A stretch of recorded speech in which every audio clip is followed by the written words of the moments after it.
And welcome back to episode 722 of the not the Massonomics podcast. This is the Unpaid and Underrated podcast. We are the lifting podcast about nothing and whatnot. The podcast by crew for crew. And we have got a banger of an episode for you tonight, boys. It is going to be the Lift Hard, Live Easy Classic recap. I am one of your hosts, Big Keith, joined by my co-host, Big Joey. Hello, hello. And we've got Mr. Chris Damager with us. What's going on, guys? We got Mr. Jake, not from State Farm, with us. Hello. And we got Mr. Masters himself, Big Old Scants. What's going on, boys? Well, I don't know about you guys, but after this weekend, I don't think I want any more alcohol. So I'm diving right into a cherry bubbly tonight. I'm just going to leave it at that. And we want to go around. If everyone has a little refreshing drink with them tonight, what do you guys got? I finally decided to try the strawberry bubbly. And it smells so good, but it's strawberry essenced for sure. But of course, I do have some Keats on standby because I recovered already. So let's go. What about you, Chris? What are you drinking? I just poured a Tonewood Fuego into my silly pint from the meat. Nice. What about Jake? What you got, buddy? Oh, I got myself a nice spicy, crispy Corona and water in my meat cup. Two separate drinks, of course, not mixed together. Do you lime your Coronas? I do. That's the I spirit. do. Yep. Line them, flip them upside down. My thumb's always too small, and I end up just spraying Corona everywhere. So I had to figure out a different way to do it. Scants. What are you drinking there, buddy? Yeah, boys, I was good to go the next day, man. I'm Yeah, ripping crispy boys in the flight home, right? Most Masters. I got a local Northeast IPA called Party Line, and its selling point is it says strong beer. So Party Line. So is that something only me and you understand? Oh, dude, I think this is like Southern New Brunswick, period. So Well, no. So party lines are in the old days when telephone lines were first built. The same number would go to multiple houses, right? So you'd phone a number. I know Party Line, and you would hope that you'd get the person you wanted, but you'd usually end up getting their neighbor or something. And then there's the other party line, which is the call me. just confused the entire crew. Yo, buddy. That's you guys don't have area codes in Canada, or it's like well, we didn't in 1902 when party lines were like around. So I got you. So when Scants was in primary school. Well, apparently, right after the discovery of fire. Yeah. Yes, we moved quickly into corded telephones. So apparently, yes. I'm also Masters. All right. So today's topic, and the reason we have gathered you all here, is we're going to talk about what just happened. And I think the only way to describe it is that way. The thing that we all just did. We'll go over some reviews, some highlights, hopefully refresh my mind about some of the stuff that happened at the zoo. As soon as Big Matt looked at me and said, "You ain't out janking me," I was just like, "Oh, here we go." And then both him and I went to bed early. Now, full disclosure, I made it in very late on Friday. I essentially flew directly in a car. So drove directly into the hotel and then to Tanner's, and was still late to Tanner's. So for the Thursday portion where you guys all went out and then went to the gym the next day, I ain't got much to say. So I'm going to let you guys lead the way, and I am going to drink this drink. Thursday was awesome. We, I think a fair amount of us got in Thursday evening. I think one of us, Big Ryan, got in Wednesday, I think, and then just kind of passed out. But Thursday for me was awesome. Travel sucked, took forever. Got there Thursday night. Pretty much, I think I saw it in the Discord thread within like the first hour I was there. Everyone was meeting up at Pounders for dinner. I think it was just two or three guys that went. The first, I think it was Damager, his old lady, and Ryan, maybe another person. So me and mostly Squat Mats went over there and joined them. And then it was just over the next 3 hours, maybe even 4 hours, there was at least another 18 people that probably came and went. I think the grand total was about 20-ish guys and girls were there over the course of 4 or 5 hours.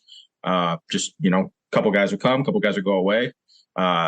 the other host ended up showing up about 8 o'clock or so after we were already there, and enjoyed ourselves for a while. And I think we pretty much went there till about 10:30, 11 o'clock, and it was awesome. Just being able to honestly, that might have been one of my favorite, just because it was a little more low key than a lot of the other stuff, and there was less. It was like the first time you were meeting a lot of the people, so there was like the introductions, and then just like that, then the entire newness of just like being like, oh wow, I'm literally at a table with like 8 people that I'm like friends with on Instagram, and I've only met like 2 of them in person before. That was really cool.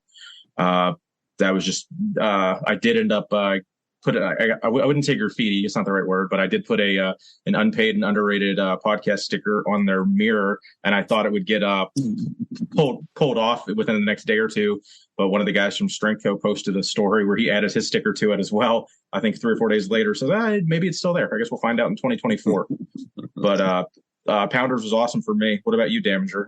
I know you drank about 15 more beers than I did that night. So So travel started off a little rough because they go to scan our boarding pass and it doesn't beep and blink green. It just was red. And she was like, oh, you got to get a seat assignment. Or she was saying something about you had to either print out a new boarding pass or something like that. So they stuck us all the way to the back of the plane. So my wife was pissed. I was mad. But we were like, you know what? Let's just deal with it. We'll get there when we get there. Well, then they ended up saying there was 2 seats up front. So we ended up being kind of in first class. So we had bigger seats, more leg room. It ended up working out. So flew into Sioux Falls, flew into Denver, then flew into Sioux Falls, drove up to Aberdeen. And then as soon as we got there, we unloaded our stuff. I posted that we were going to Pounders, and then Ryan Johnson met us down there. Big Jack and Ginger. So walk in, look like you're looking at a mirror. Then I think you and Matt showed up when we got a bigger table. And then just people started funneling in and out. I'm not sure what time you left, but then when Tanner showed up and Tommy showed up. I was at Pounders till the very end. It was the zoo that I left super early, but Pounders, we all left Pounders within like minutes of each other. That's right, because I drove back with you. That's right. Oh yeah. Jesus Christ, he's trying to give me. He's giving me a hard time for leaving Pounders early, and I dropped his ass off at the hotel at 10:45. Yeah, little guy. Definitely had a good time that day. The way that Pounders worked out was amazing. Just to have all you had to do is post in Discord, and then people just kept funneling in and out. It was amazing, and you were just meeting everybody that night. I want to say our table started off as a 6 top, and we turned it into an 8 top, and then we literally by the end of the night we had 3 tables all like rectangled together like a big Thanksgiving table, and it was full. Like it had Jonathan Oldham on one side and Tanner and Tommy on the other, and about 15 crew in the middle. And Eddie and the non-drinking crowd showed up right at the end, I think on the way to pick up Scants and Waffle Iron at the airport. Yep. Yeah, that was Thursday for us. I know a lot of you guys got in. I know Jake didn't get in until Friday. Scants, you got in Thursday. So you want to tell us about your how your late night went? She was a long one, boys. Yeah, I started about I think 6 or 7 in the morning and rolled in met up in Minneapolis with Big Waffle Iron there, Big Steve, and we rolled in our plane at like 11:30. So Big Eddie and Big Matt, his wife Jess, rolled in, brought in the cardboard Scants to greet us. So the 2 poor fellows that were working at the airport were staring at these 4 great big savages and this lovely young woman and a cardboard cutout of one of the guys.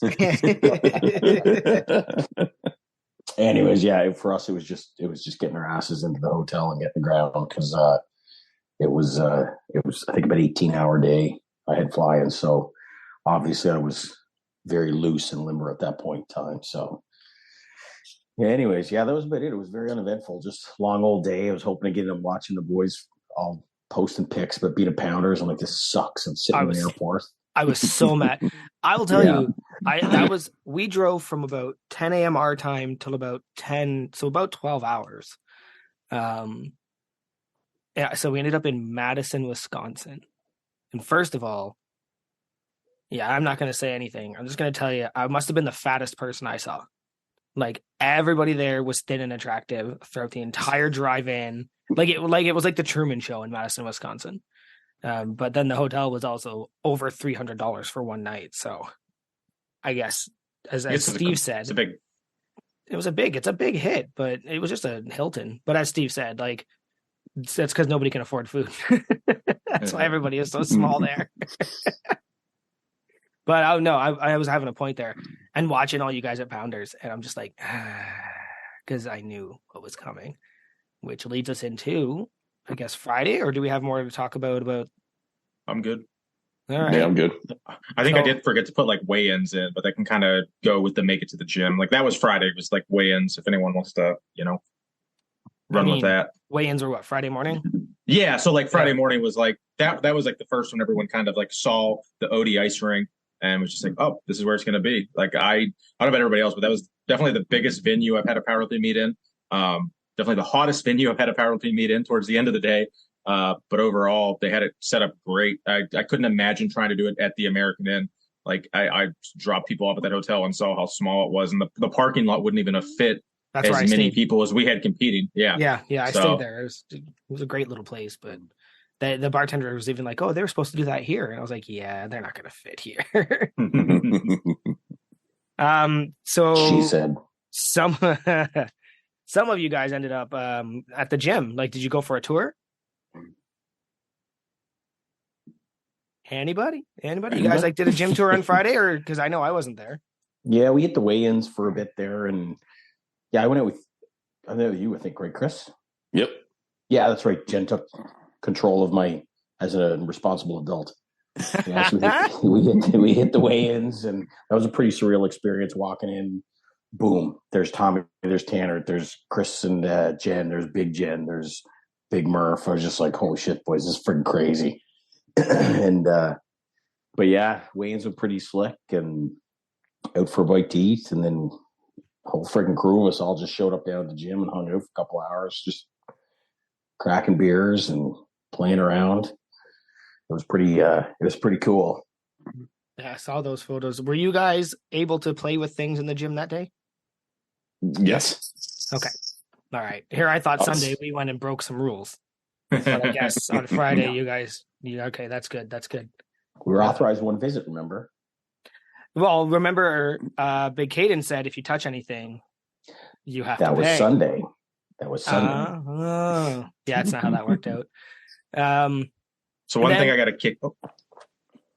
kick out of a lot was you could tell on Tanner had mentioned basically, he'll leave the gym unlocked for us, like making a big scene about how he's gonna, make sure that it's not locked. And then you go down there and there's no damn lock. There's no keypad. There's no turn lock. There has never been a lock on that freaking door. It's just a passage knob like you would just have in your hallway. So that was very amusing when I saw that, and that kind of stuck with me. And I just was like, yeah, that's just one of those many. Yeah. Well, yeah, he did tell the truth on that. But yeah, we went and weighed in, went and got some food, checked out the billboard, did like a quick tour of the gym, and then just went back to the hotel and kind of just zoned out for a few hours before the big shindig that night.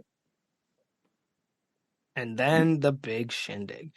I wish I had a day before that big shindig like some of you guys did, because I walked in there and I hadn't even had a drink yet, and I was already just drunk with just like people meeting me and getting names and trying to say hi to everybody I possibly could. And then like the next day I feel miserable, but there were some people I walked right up to and I was like, did we meet yesterday? And they were like, yeah. I was like, I'm so sorry. But it was just like everything all at once in a good way. Like, I'm not upset about this. This was incredible to just suddenly like to go from only having met none of you, 5 of you maybe, to everybody being there. Everybody, Murph and Keith, and like it was mind blowing. And I snuck in some Keiths.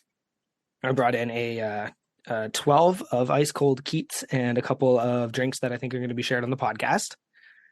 And I just said, hey, everybody, I brought these from Canada. I know me and Scants talk about them all the time. Help yourselves. And I was like, but I also brought these waters. And everybody was like, no, Keats, please. And that 12 was gone in like the first hour. And I said, that's not Tanner and Tommy's first Keats. Like, they had it before and must have enjoyed it, so asked for it again. So I had to go back and get the rest of it. I think I only left there with about 4 or 5. out of the whole thing. That was pretty amazing. Fireballs with Lou, probably a bad idea the day before the meet, but I wasn't competing. I don't care. And then just the last highlight is, of course, the other Canadian treats that Steve brought, which were ketchup chips, some maple cookies, and coffee crisp. And the ketchup chips were a hit. That bag was gone in minutes, utter minutes. And Connor from the Strength Co was like, "Oh yeah, I've already ordered a case. Like I'm already on Amazon ordering them right now." I'm shocked you didn't bring any maple water. Yeah, I thought about it, but that shit's actually more expensive than Keith's. So we'll just have to call Keith's the maple water. Did you get in Friday for Jake? Did you get in Friday for Tanner and Tommy's? No, I didn't get there till 1 a.m. Saturday. Yeah, that's right. Yeah. Jesus, what happened there? Yeah. I was actually seeing patients while you guys were all weighing in.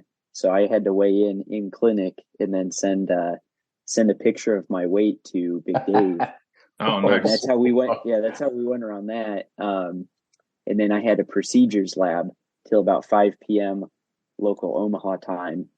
And so buzzed through that. I got out a little early, drove back to the house, picked up my stuff, my cooler full of food for the trip and the dogs.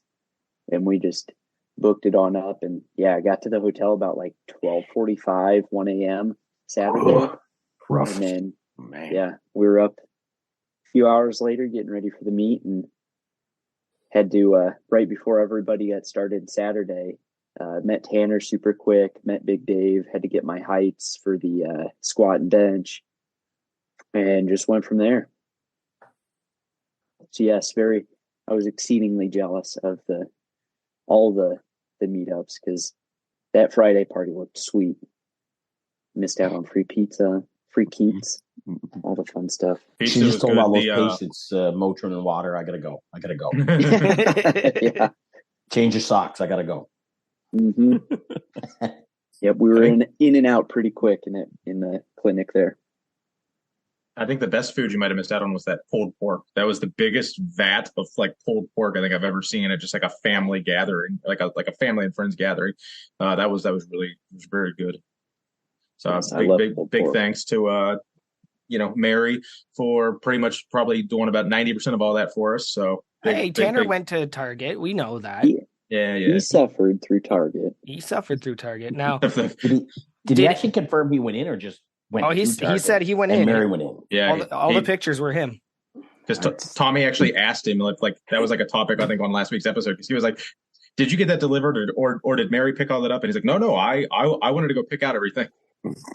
Now, on the Friday, did anybody get a fulfillment center tour, or was it? Okay, that was just you. It was just me and Steve and Ryan. So we all went down there and must have been early, eh? Oh, real early Saturday. Yeah. So it was did you get in? I got in Friday during the party. So when everybody left, it was just like a couple of us. And then I was like, "Can I see the fulfillment center?" And he was like, "Yeah, there's enough people here that gone that I think, yeah, sure." So we got a quick tour. Saw all that. We saw the slides that pop. I got my picture taken with those. Don't play with my emotions. That's friggin'. It's okay. Grant took them. And just saw some of the the stuff, because I think actually the reason we went down there is in our hurry to pack, Steve actually forgot to buy or to pack any t-shirts. So he had the one he was wearing and nothing else. So he bought one off of Tanner, like on the spot. He's like, I need it. Tanner's like, "Yeah, I pick it up tomorrow." And he was like, "I don't have one to wear tomorrow. I need some things." So we went down there and picked out a shirt, saw some things. Some things I'm not allowed to share. But yeah, I saw some things. And it's good to know that I got that sneak and some of you didn't. That's good news. I'm going to lord that over everybody for a little while. But at least I'm doing it now, so you can't call me the mole. You already know I know.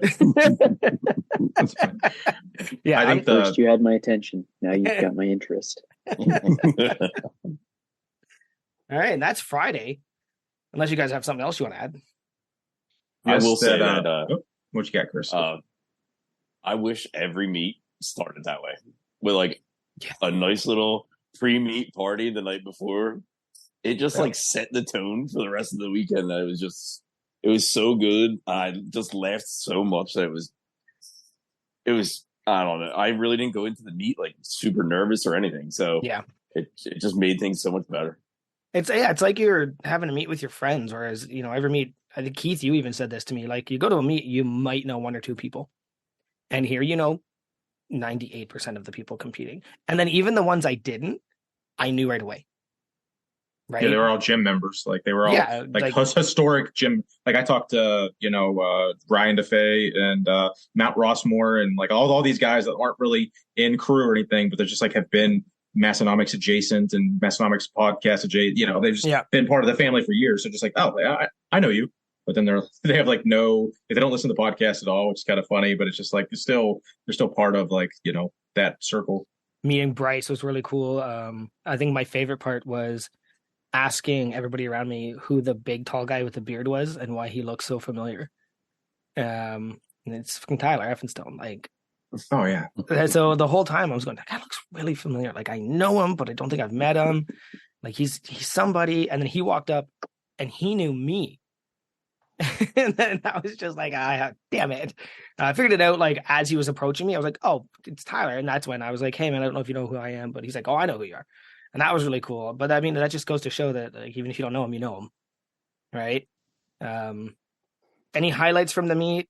I don't want to talk. Do you want to talk sets and reps? I think everybody's already going to do that. But we have some award winners here. Maybe let's just talk about that.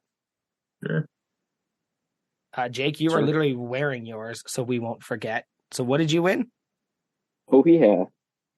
Raw Open 90 kilo male division, second place. Very nice. Pretty happy. Pretty happy, not gonna lie. No, that was exciting. I didn't expect to because I was kind of surprised the 90 kilo group had like 10 lifters in it. So I figured for sure that it would be pretty tough. But once they started going through the people, I was like, oh man, I might actually win this. That award looks sweet. I better win this. Sure enough, I got lucky enough. Yeah, it was a good meet. It 1289 point something. So like a 55-pound PR. Beltless. Pretty ecstatic. Beltless. Beltless. Because you are a fan of the beltless lifting. I remember that. Oh my god. Yeah, apparently that turned some eyes. I wasn't expecting to turn eyes with that, but here we are. If they listen to our podcast, they'd know. They would. And that's actually funny is I turned to Steve, he's like, yeah, he lifts beltless. And then I was like, actually, I do most of the time too. So we might see what I do next meet. Scants, you won a wooden award, I think. Yeah, pulled the most masters. I figured a couple of those guys that were acting old were going to get it. I figured I was immature enough to not. But yeah, I pulled the most masters. Maybe that's why I stuck around at the zoo just to make sure everybody was home and everybody was good and out of the bar. And just full blown dad mode, I guess. Oh, we'll get there. We'll get to talking requiring about adult supervision through. So well, Murph had it. Murph had one eye on you. Keith, did you snag an award? I mean, I took second place in 275 submasters. Chris beat me by about 200 pounds, and then I beat Bob by about 30 or 40. So that was we had a nice little. He kept coming up to me throughout the meet, going like, "What did you get?" Because he like we were just we wanted to beat each other. It was just kind of like neither of us have a total that's worth talking shit about, but it was just cool because we were within like 50 pounds of each other the whole meet. But yeah, that was awesome. I squatted an all-time PR, benched a meet PR, pulled a meet PR, and had a 33-pound total PR, which was like the biggest jump I've ever made from meet to meet. So I was ecstatic, especially going in, like being extremely anxious about the travel and the hotel living, and being like, I don't know what I'm going to be able to do. But they ran a very it was a very easygoing meet. They weren't a stickler on like the start command or anything. So I think bench, I probably could have squeaked out a little bit more on bench just because I'm used to USPA and USAPL where you have to unrack and hold it for about 3 or 4 seconds, whereas this was like 1 second, a very quick pause at the bottom, and then they were being very lifter friendly with the judging.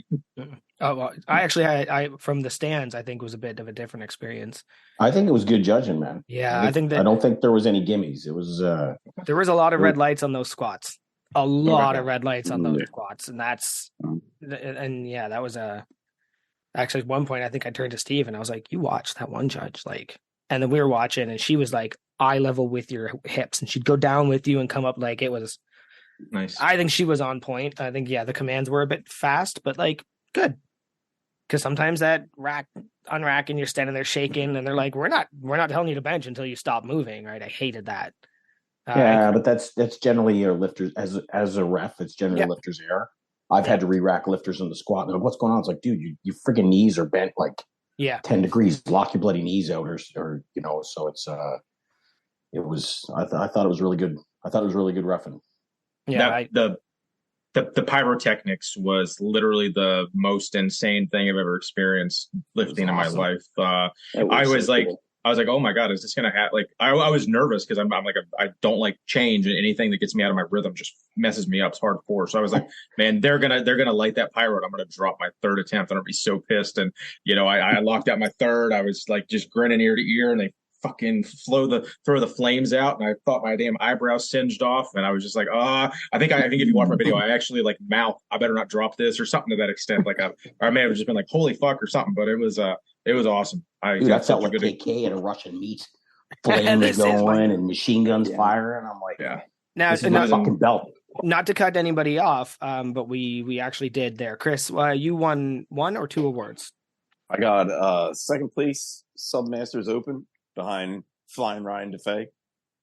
I forget what his total was, but I ended up with a 501 squat, which tied my PR.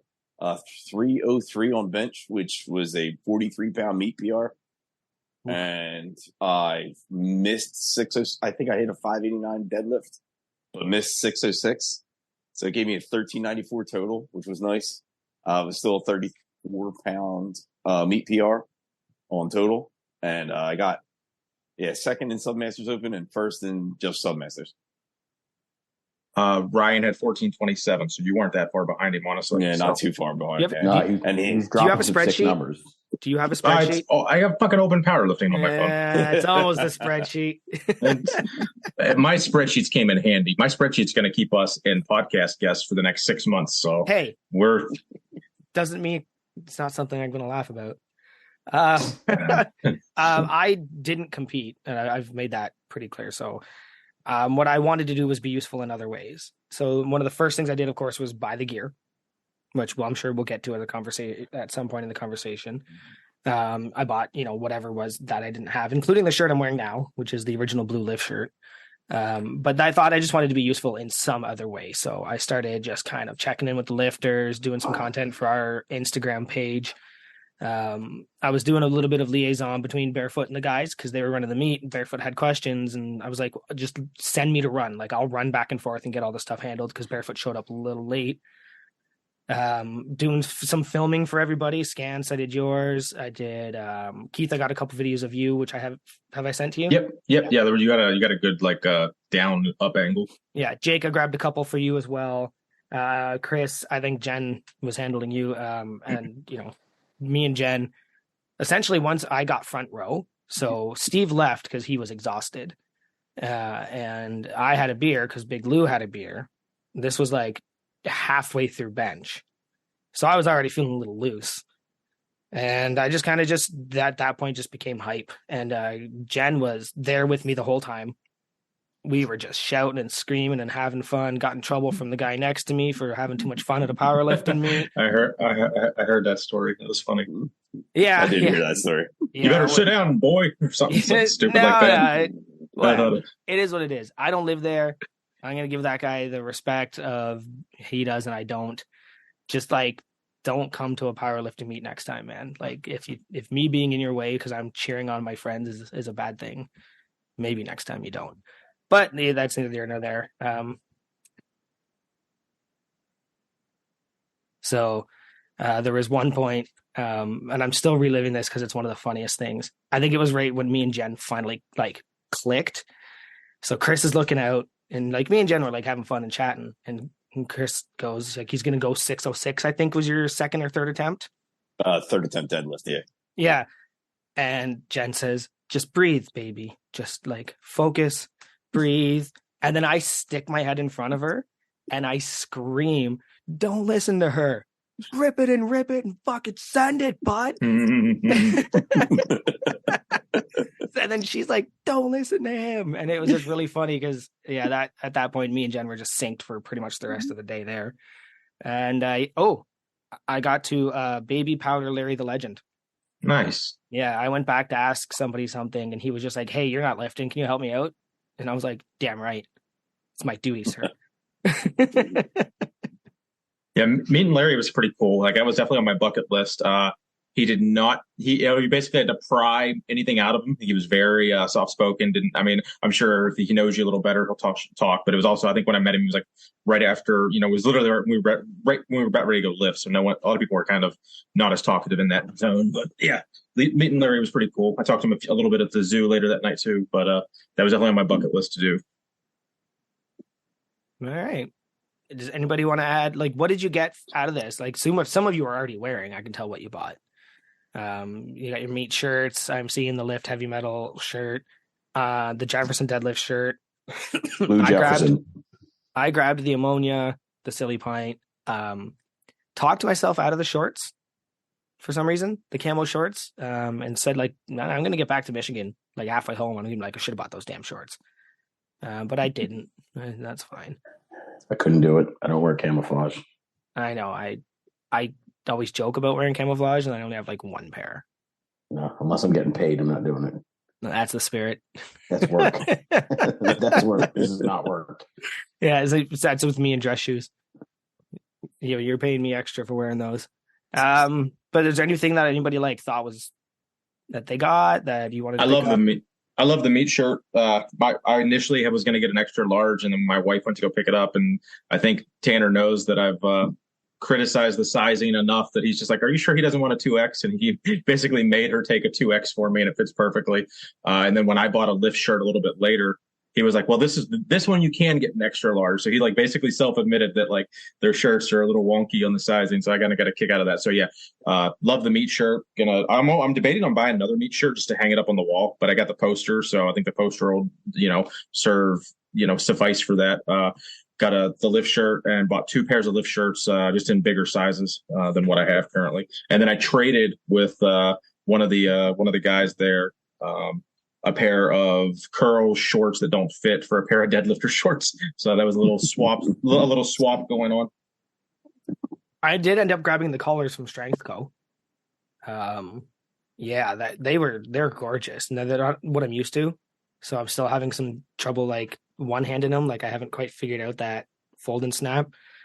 But I'll get there. But they're gorgeous. They're pretty cool. I've always wanted those smaller collars, right? Because right now the ones I have are those big round ones. And I'm not using those spring colors. Come on. And yeah, that was it. Then go ahead. I think according to did Grant show you how to use those? Because I remember he had a video that yes. you have to have the thicker side up against the plate or they walk loose. So yep. I'm curious how many people didn't gather that when they were trying to use them. No, that part made sense. It's just it takes a little force to hold to actually close them. Yeah, I used them in the weigh-ins. They were snug. Yeah, it's hard to do with one hand. That's all. Or warm-ups, that is, not weigh-ins. Lifted up my weigh-ins. the meat itself was great. It couldn't have been set up. Were they serving beer there? Because when I watched were there people actively drinking throughout the whole meet, like fans? That's pretty cool. And lifters. And lifters. Throughout wow. That was one thing I found crazy. How many guys drank for 48 hours straight and competed and put up a total 400 pounds better than mine, you fuckers. So Big Matt drank. Matt stayed in the same hotel I did, so I ended up chauffeuring around most of the weekend. That dude drank 12 beers on Thursday, 12-ish beers and bourbon on Friday. Competed at a great meet, I couldn't do that. And I'm sure he drank all night, at the zoo. I don't really know, but yeah, just how many guys just drank. Chris, you drank a fair amount and competed. I couldn't do it. Jack and Ginger drank a lot and competed. Sounds like Scants drank a fair amount and competed. Like I can't do that. But I don't drink regularly. So it's like if the guys that drink semi regularly can do it and still have good meat. But man, I was there. I put too much in my meat prep, and I know I'm might have been in the minority. Like I'm more of the serious goose when it comes to the lifting, so I was pretty happy. But I had such an amazing meet. Like if I had gone out there and gone like 6 for 9 and shit the bed and like hit 50 pounds less than what I did, it would have ruined my fucking trip. So having the 3 or 4 beers throughout the whole weekend I did, I'm still had a great time. See, that's why you got to move right before the meet, because then all your numbers drop. You just hit fuck it, and you're just like, we're going PRs or ER here. Boom, send it. It's the way to do it. So, like, imagine though that you didn't have all of those drink, like you didn't drink and you didn't do all that stuff, and still had a shitty meet. Like, there's always the possibility. So I would always err on the side of just have a good time. I gotcha. And if that's some drinks, that's some drinks. And if it's not, it's not. Right. So I do understand, because like when I woke up, I was like, I'm not lifting a damn thing. Like I am exhausted from driving. That's another reason I didn't want to. Plus, I'm pretty sick, so I'm really just keeping back right now. So master's trick is if you're always hurt, you never know when you're hurt. Yeah, this is so it's when you're not hurt. Yeah, you're in really rough shape. It's just Tuesday, bud. I'm good. Yeah. This knee just don't work. That's what happens. You just when I go to somebody like Jake and they say, "What's your pain level?" It's like normal, 6-ish maybe. And what's the normal pain level, Jake? 0. It's supposed to apparently. Nerd has a 0. Now for my fellow Americans, had anybody else ever been to a powerlifting meet where they sang the national anthem before the meet? Because that was a first for me. Just wanted to give a big shout out to our buddy Big Zach, I believe an Aberdeen native and gym member that stepped up and sang the national anthem for us and got amazing pictures of like almost all the lifters and sent them to him. So really appreciate that, buddy. But yeah, having the national anthem before the meet, I was like, wow, this is serious.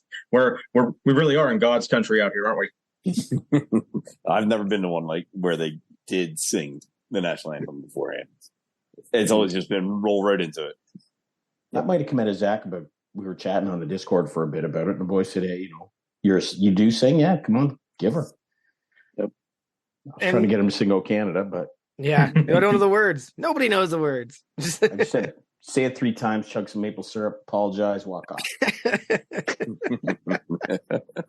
Yeah, that was easy. That was a really good meet, and if I'm still around next year, I'm definitely putting my name in the hat to compete at that one. I'll probably fly out if I do that, though, because I don't want to do this. Steve was like, "No, I'm driving again next year." I was like, "I'm not. I'll meet you there. I'm not doing 21 hours of driving and then lifting. That's insane, especially with hotel gyms."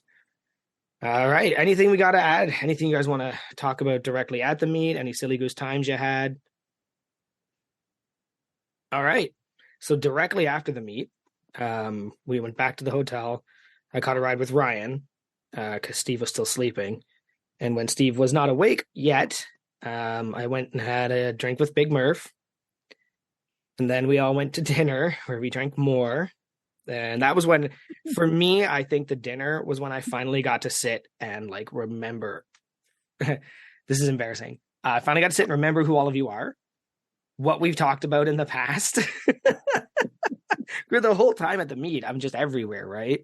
And then finally I sat down and I was going, "Oh, that's Jack and Ginger. Oh, yeah." Like, it was like, Chris, I swear, like, until I sat next to Jen, I didn't recognize you for like half of the time at the meet, despite seeing you the night before and knowing exactly who you were, right? But it's that face blindness that the ADHD gets you. We're just like, yeah, I wasn't quite. But I think that the dinner was really fun because I had called. I tried to book online and they refused it. So I called and the guy's like, "Oh yeah, we don't do reservations." And then I was like, "Cool. You got about 30 people coming your way that are all hungry after doing a powerlifting meet, and we're all going to spend some money. So you might want to maybe get a table." Right? And sure enough, we all showed up. We had half the inside. Then we all took out the entire outside. I know that Keith didn't have anything there with us. You went to dinner separately. Yeah, dude, I was so hungry after the meet. I'm pretty sure we dropped Matt off, or maybe he got to ride his back to someone else. I can't remember. We went right to Mavericks. Nice steak dinner. I promised my wife I'd take her out for steak dinner. It didn't happen the night before, so really good dinner. One thing I noticed, I don't know if anyone else caught this. Anytime, everyone in the service industry was like young-ish, like not overweight and just friendly. Like I don't have that in upstate New York. Like everyone that works in service is just fucking miserable people that are the rudest fucking stony fucking douchebag, like just dipshits. And I'm not even just like going to McDonald's. Like Jesus, buddy, what's going on up there? Yeah, I'm just fucking saying. Based on the way you're talking about them, no wonder. I'm gonna drive when down to I'm New York when I pay like man. $35 for a fucking sandwich or something, and I have to, I don't know. Like No, you're right. Except for the guy at the pizza place we went to, he was actually like a fun miserable, right? Where he was just like, what do you want? And I was like, oh, I'll take the 16 ounce. And the whole table looks at me funny, and he's like, just get the 32, man. Stop fucking around. Like that was really fun too, right? So Yeah, but he was a bartender, eh? He wasn't a wait staff. He was a bartender. Yeah, he was out of his element. Yeah, and I hope we made it a little easier. Having to do multiple runs. Once we settled in, he kind of like leveled out a little bit and had some fun with us, man. He's good, definitely good. As soon as he realized he was a bartender, he read the crowd and boom, straight in. As soon as he realized we were not there to cause him a problem, right? We're not going to leave some negative Google review or some bullshit. Just give us some food and beer, right? So, no, that was really cool. That place was it was decent pizza. The one we had at Millstone too was great. She was awesome. She was on point. The food at Millstone was fantastic. Scants got behind the cash register for a little bit and was cashing people out. Some sweat equity, baby. A little manual labor. Must have forgot his wallet. They needed a greeter and stuff. That's really funny. Somebody should have got a picture of that. Oh, there is pictures. No, there is. And it's like he's looking down at it like your grandpa would be like reading the newspaper. It was freaking hysterical. There was so much good activity between Instagram stories and Discord. Now I'm going to drive down and beat your ass. Oh my God, Keith, what's going on? Did you see the picture I posted of Scants when he had the regular glasses down at the bottom of his nose, and then he had the sunglasses up above his eyes, and then he had he was doing the whole faraway phone thing, and I was like, were you doing that so I would get that picture? It's called style, buddy. Read a book, man. It's called style, sweaty. No, I did that the first a strongman competition I was helping scoring at last year. It was friggin' blazes out, and I got sunglasses on, but I need glasses to read. And I'm like, fuck, I'm not sitting out in this blazing sun with no sunglasses. So I'm like, shit, my sunglasses fit behind my reading glasses. So. And that's it, boys. That's how a style is born. And then, we all settled up one by one, and it was a painful experience. And then somebody lead us into the next part of the weekend. Church on Sunday, I think it was. The zoo. Yeah, the zoo. Jesus, there's 12 hours at the zoo, Scants. Yeah. What do you mean? Scants went straight to church. Yep. Right there on First Street. That's how it goes, buddy. Pure. We I don't know, maybe I feel like I'm talking too much, but I also just love telling stories. So we go over to the zoo. We're all already lubed, right? Like nobody's drunk, but like everybody's had more than one. And so I go to get a picture. They had put the meat poster up on the screens. So I go to get a picture, and I go to the people that are sitting at the table, and I said, hey, I'm sorry, guys, but you're going to end up in this picture, I think. Just want to let you know I'm posting it on Instagram. And they were like, well, we'll just send you this picture. And I went, what? Who are you? And they're like, oh, we're the owners. And I went, do you have any clue what's about to happen here? Mm-hmm. And they were like, no. I was like, do you listen to their podcast? And they were like, no. And I was like, oh. So I gave them like a brief rundown on why they get talked about all the time for having the best party spot in Aberdeen and all of this other stuff. I was tagging them up in stories all week. Yeah. They got to know who you are then. But then I was just like, so, you're going to get listeners from all over North America. Scants, I think, came from the farthest. I'm in the middle. I think there's somebody from Texas here. Like, and all of these people know who you are. Like, they know this little bar in Aberdeen. And we're all so excited to come here. And it was so funny because they were just this elderly couple. And I'm talking like not masters. I'm talking a little elderly. And they were like, nope, we have no clue what's about to happen. And then I asked for karaoke and they said that we were there the wrong day. But then they would get a DJ. And that's when everybody started trickling in. And I ordered a round of shots.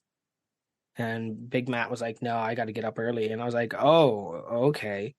And then I kind of gave him a look. And that's when he was like, you're not out drinking me tonight. And then I was like, sure. He's like, no way, it's not happening. So he drank the shot. And then I went to the bathroom. And then I came back and he was ordering another one because I guess now I pressured him a bit. And then I turned around and Murph's got a bucket. I was like, I didn't know I could just order one of those on my own. But then she just kept feeding me beers. I don't think I ordered another beer later that night until I cut my finger.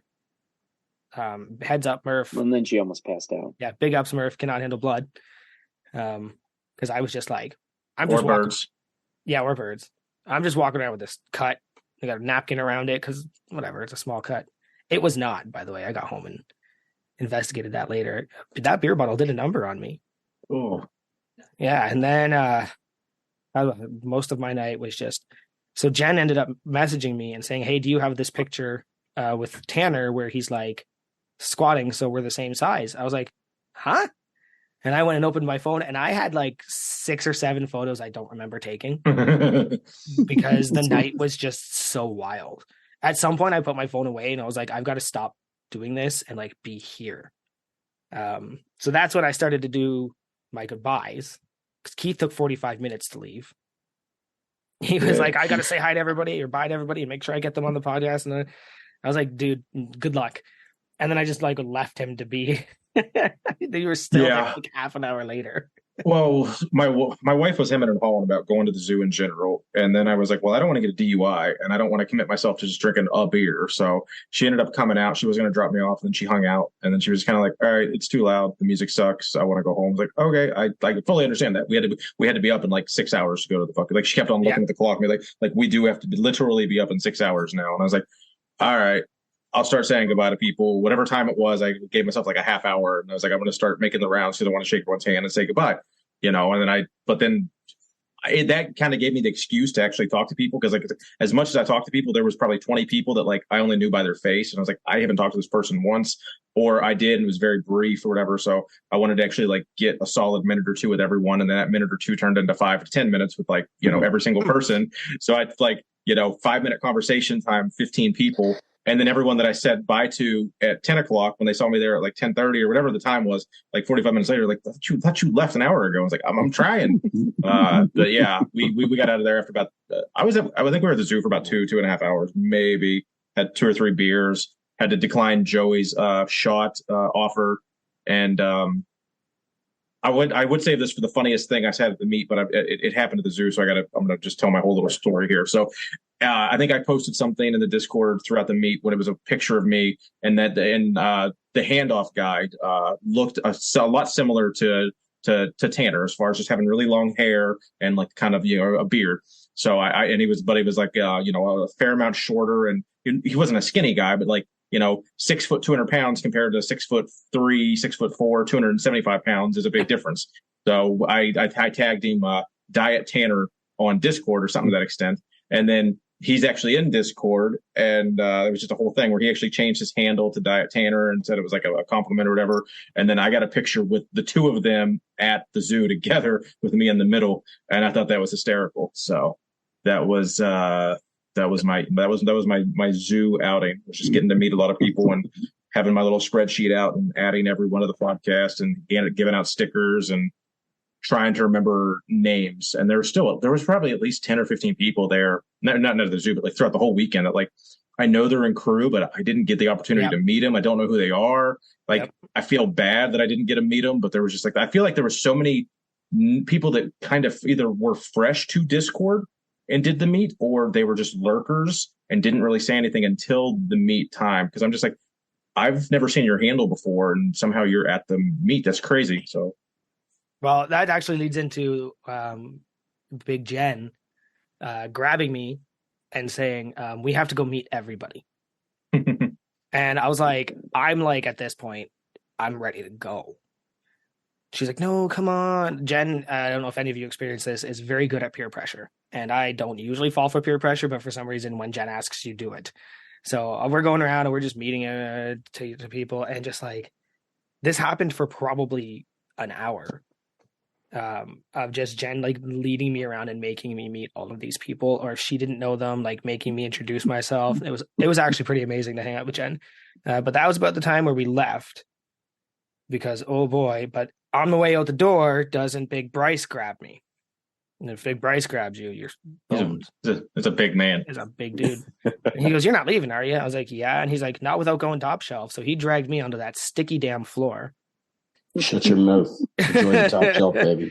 Oh, I'm glad I wasn't wearing my barefoot shoes because like that was worse than theater. But like, I get why. Like, it's not a knock at him. It was just sticky floor. But it's hard to dance on a sticky floor because you got no shuffle. So you're pretty much just up there hit your knees going everywhere and you're trying to look like you're dancing, but you're me, so you can't really dance. But yeah, that was about the time I finally tagged out. And yeah, what a dumb night. I heard Scants and Murph were up to no good after. No, just the drive home. Yeah. She's playing shenanigans. Well, you guys were just, when I say up to no good, I just meant like you guys just stayed later than all of us. Yeah, there was, Big Ryan, Jack and Ginger, me, Murph. I think we're the last ones left. I think that was it. I'm racking my brain, but yeah, I think we're the last three still standing. Ryan's driving, so we all hopped in and just boom, drop off, and he punched out to his hotel. So, but it was freaking late. It was like 2-ish or something. I don't know, man. It was a late night. Well, if anybody, make sure all the kids were gone to bed, though. You guys all right? Yeah. Everybody got to drive, and well, we went and sat in the hotel courtyard. Me, Jen, Steve, Ryan, and other Jen, and we actually had a few more, but we just wanted to be walkable to bed. I think they were my ride and they were leaving. That was essentially what happened, and I was also just exhausted. I tapped out. Jen's like, no, and I was like, nope, you're not doing this again. I'm out. I'm exhausted. So if you guys have any stories, if anybody's listening, they want to shoot some stories our way. Nothing embarrassing. It's not what we do here. So, but anything fun you think that we missed out on here? Because I can only give my perspective. I can't get everybody's. Does anybody have any like fun stories they want to give me? I was not there long enough, so we went out back with Ryan and Melissa and played cornhole for a little bit, and then we came back inside. And I was about to grab, I think, a third beer, and I was talking to one of the host's wives, and I grab a beer, pound that one down. I go to grab another one. My wife looks at me and it's just like, we have to be up early. Just remember that you've done the meet. We're already drinking out back. We need to be up early. Mm-hmm. So she was like, I'm closing out your card. And she closed out my card. And then we ended up saying goodbye, and that was it. And I think we were there maybe an hour and a half, I think. I know we didn't last that long. So I walked outside, and I was like, oh, there's no windows in that place. And it was still light out. I'm like, yeah, I was going to say, I think you and Jen left while the lights were still on. Because at some point, the lights went out to go into dance mode. And I think the lights were still on when you guys were leaving. Yeah, when we were leaving, they were still on, yes. Yeah, okay. Yeah. You guys dipped out pretty early. Yeah, she was beat. I was beat. It sucks. I wish the flight wasn't at 6 o'clock in the morning, but what are you going to do? There's always next year. Yeah. Such a responsible young man. Yeah, well, if she wasn't there, I wouldn't have been. Such an irresponsible young man. It would have gotten ugly. Now, I added something to the show notes because Sunday morning, a lot of us went out together. We went to the place, the 322, and it was a fancier than I expected place. So You hopefully, figure, Joey? yeah. So we won't say anything about it because I think it's going to be in one of the Strength Co videos. But I woke up in the morning under the impression that we were just going to get something like fast food and then go to Massonomics Gym. And don't we end up in this fancy family-friendly place while I'm wearing probably the most offensive t-shirt I own. To the point where I consider turning it inside out. But at that point, everybody's already seen it. But I'm like walking with my hands behind my back, trying to cover up the shirt, right? Like, and I mean like as far back as they'll go, just because. So yeah, I was sitting with my back to the wall, and then I got up, and Grant and the Strength Co sat down, and I was like, I am unprepared for this. And I just hear from the back go, "Yup." and then I can hear the camera come out, and Joey, is there anything on your shirt you want to tell us about? And I'm like, no, bolting away from him. Had a decent breakfast though, and then we ended up at the gym. And I think we, some of you might have seen, we had a nice little surprise. So I got in there, and the first thing I wanted to do was deadlift. So that's what I did. I jumped on the deadlift platform. Scants showed me how to log press. I had never done that before. So doing a cold 100-pound log press with Scants coaching me, also, it's like a lifetime PR, right? I got my friend Scants there, my friend Steve there in the Massonomics Gym doing a movement I've always wanted to do. Like I don't know how to describe it other than just like, wow. Like that was an incredible experience. But then Megan Stone walks in the door because she heard we were there. And I was like, hey, congratulations on yesterday. But can you show me how to stones? So then we got a lesson from Megan on how to do Atlas stones. So me, I think Ryan, so Jacked and Ginger, he took to it. That was like his favorite thing for the rest of the day. And the same with the Strength Co folks. I think I filmed a couple of these attempts. Grant was so into them. Connor was so into them, and I've like when we left, people were still just doing the stones because like nobody would go. Come to the dark side, baby. Yes, come to the dark side. Rocks. So that was actually a really fun experience. Is doing all that with those guys, and yeah, that's when we checked out and decided to drive back the Canadian way. So we added an extra 5 hours to our trip, but got to see part of the country I haven't seen before. And that's I wish I could have stayed for the stones. That would have been a lot of fun. I went by myself after going to 2 different locations. I finally found the basement. Yes. Get in there, and the music's playing, and I thought, oh man, they just left the music on the whole night. Sweet. This is the way to go. And so I start filming, like I'm walking around getting a video of the whole place.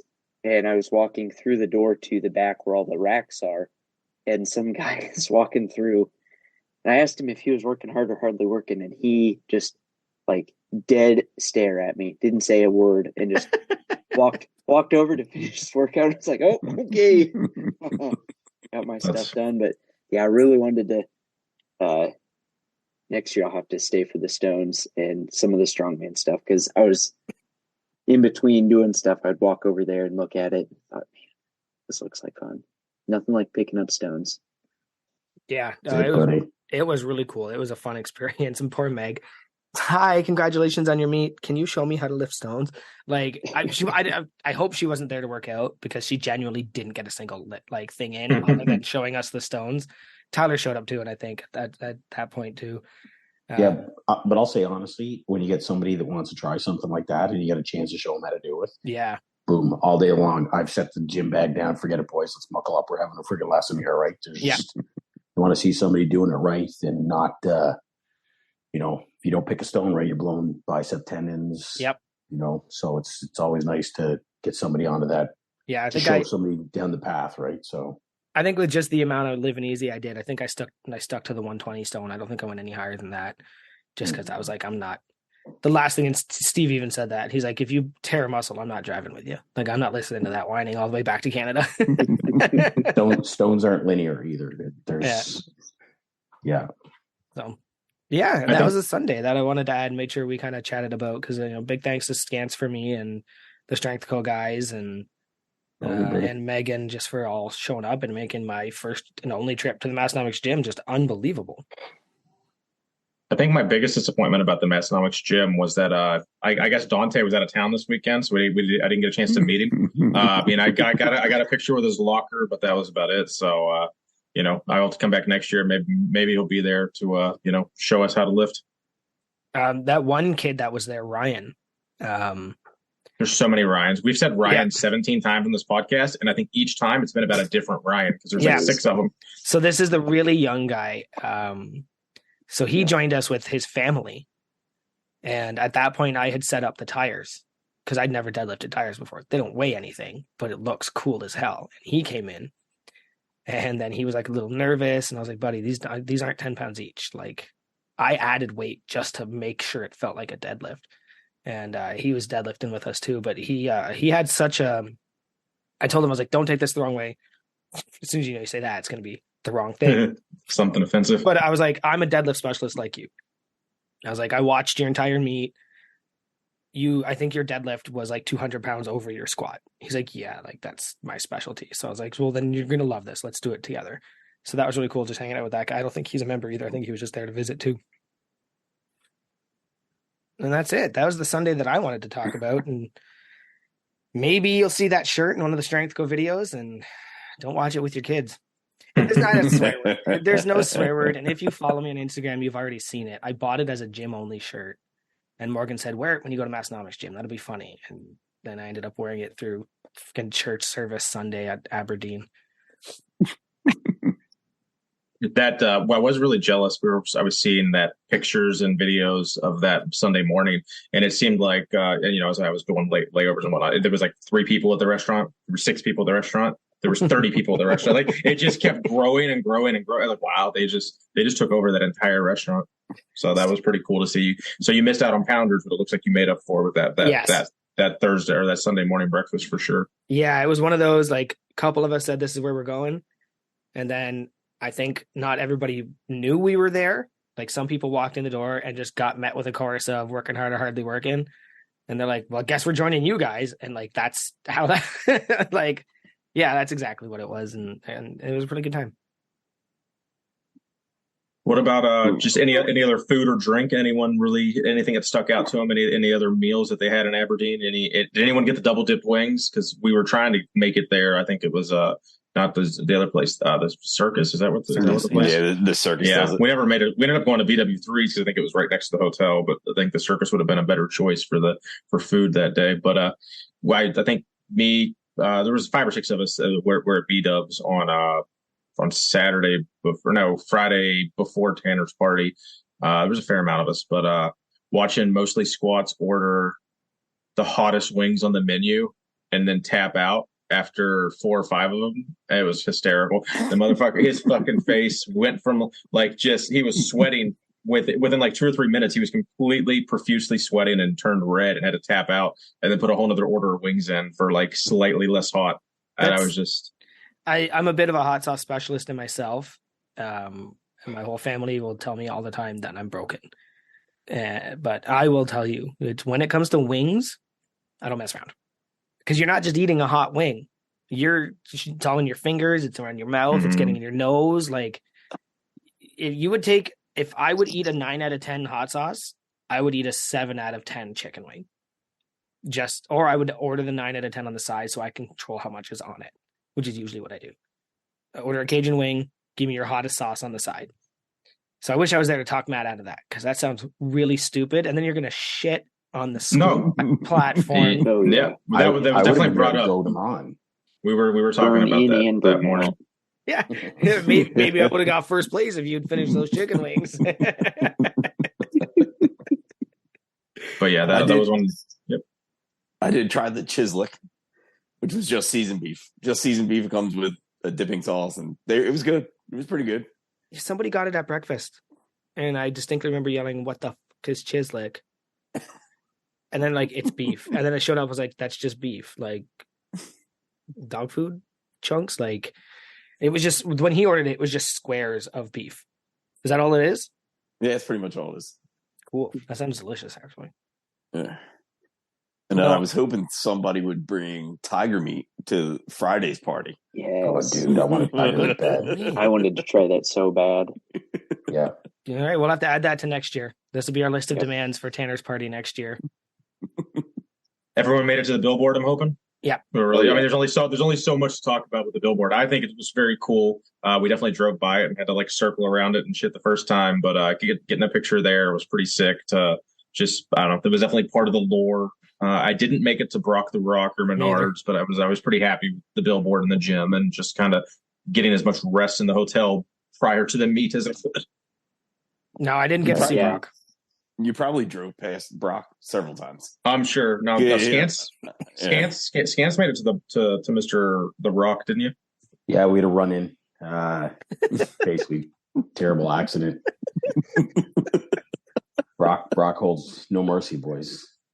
Doesn't matter. Yeah, he gave him an old. Young, old, Canadian, American, doesn't matter. He gave Scants an F5 from the video I saw.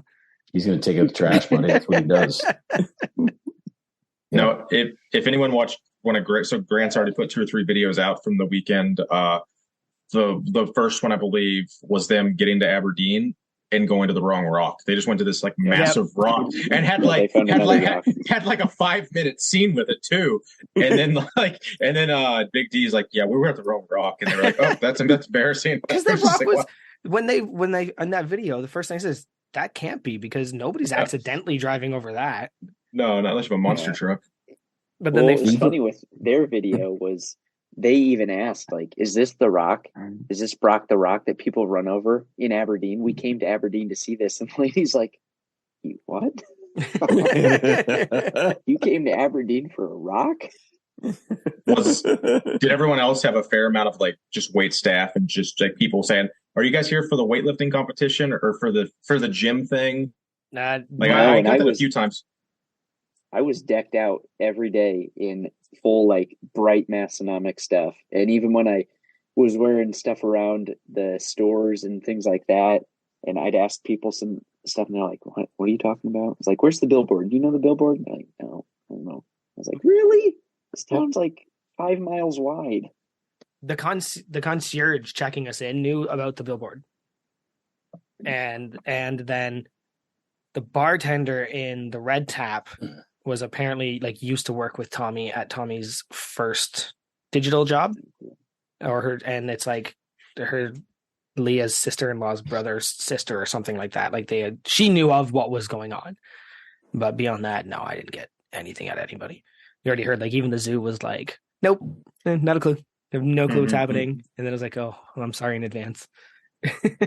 What everyone, I don't know how many of you guys actually drove versus were just like getting chauffeured around, but like everything was just so straight and flat. But like a lot of it was really hard to make a left-hand turn out of like any side road or whatever. Like to the point that like we made a couple right-hand turns to then go to a light to come back around because we just kept getting like there was no gap to cross the lane and to like get back onto the main street to go back to the hotel or something. So yeah, it kind of sucked. 26,000 people drove down that road.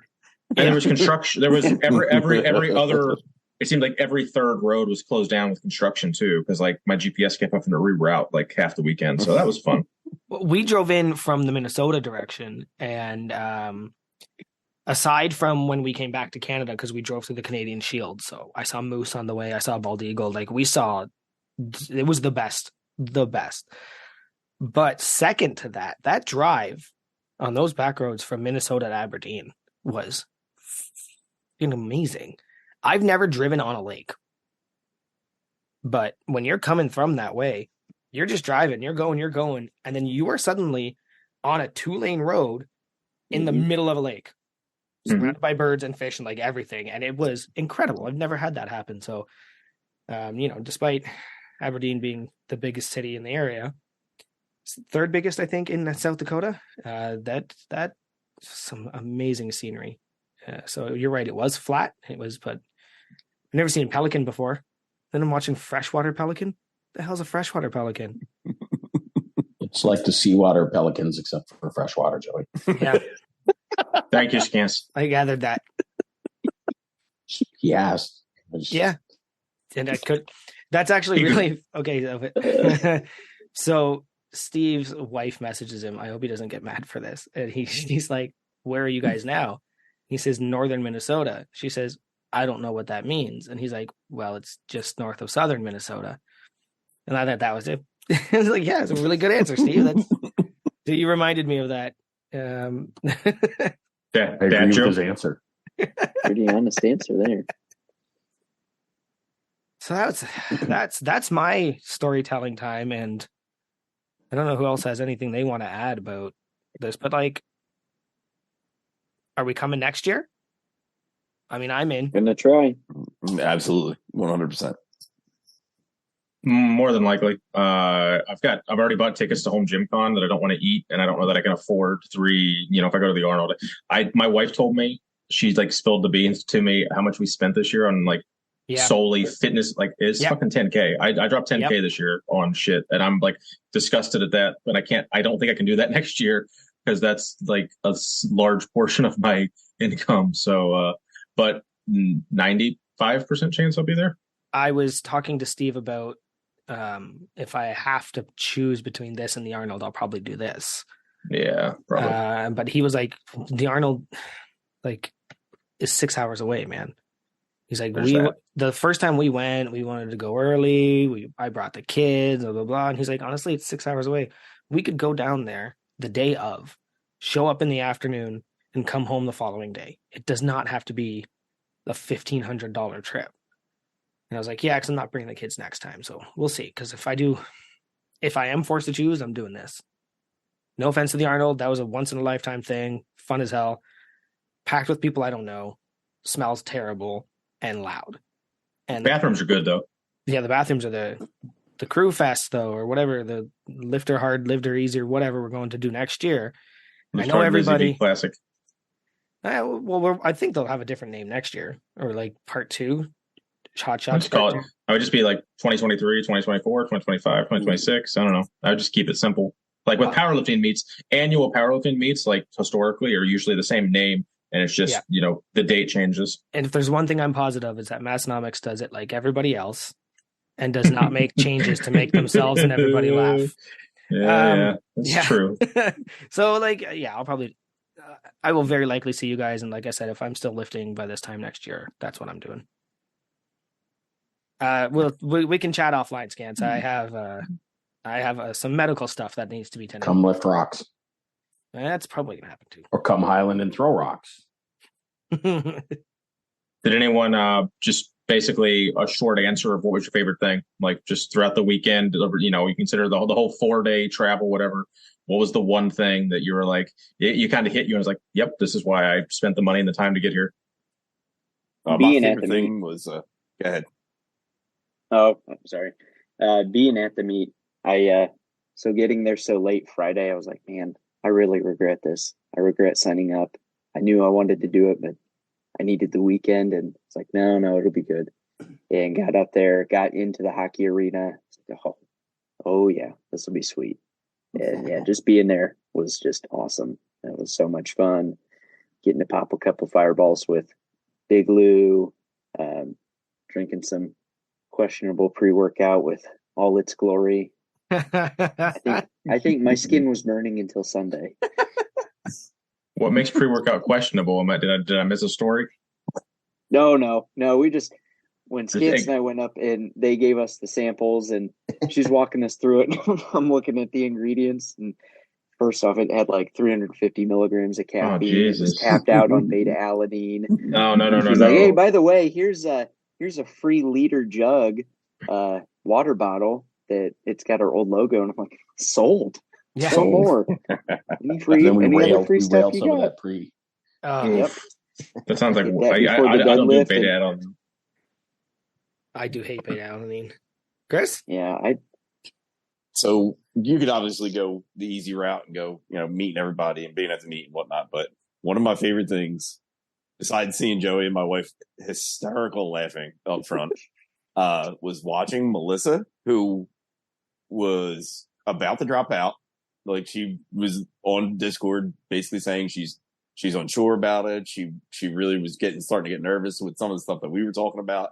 And watching her go out and just absolutely kill it was by far one of my favorite things, man. Because we were all there for her. We walked her through getting her heights set and going through weigh-ins and whatnot. And she just went out and had a great first meet, man.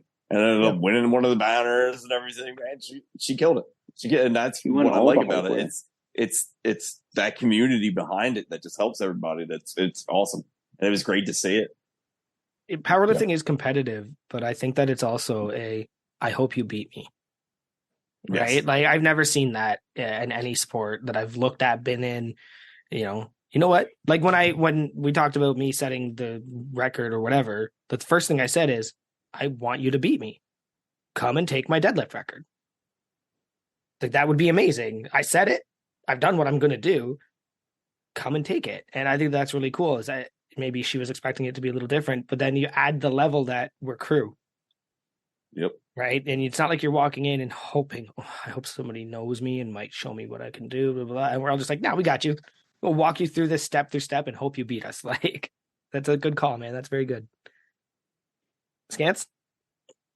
I'm going to probably tie the two in together. There was, given the fact that we all kind of knew each other before we landed, like it was pretty surreal. It was, just an instant connection and yapping and not kind of walking around at a junior high dance, friggin' waiting to talk to somebody or you don't know anybody, right? And that was the thing with Melissa. You go to your first meet. I did my first meet. There was me and my buddy went at the same time. Knew nobody. So that's kind of hard to walk up to some bruiser that's 340, 6'6", and is in the next flight. And it's like, what do I do with my temp card? Like, yeah.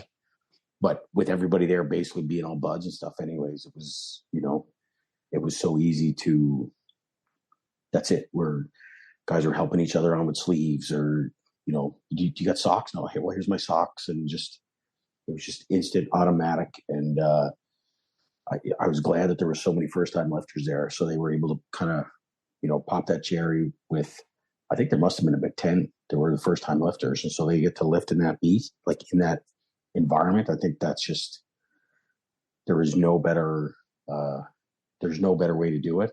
And as we've said, strength sports are very much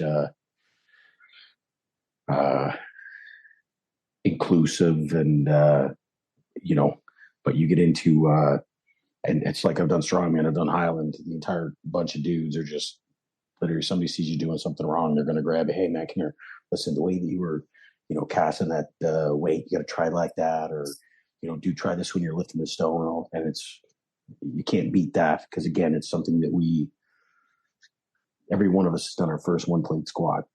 Mm-hmm. We all have that shared experience that not everybody has. So it's and every one of us here has set a PR, and we know that feeling when we set a PR. So when you see somebody else setting a PR, it's like, yeah. So I'm going to combine the two.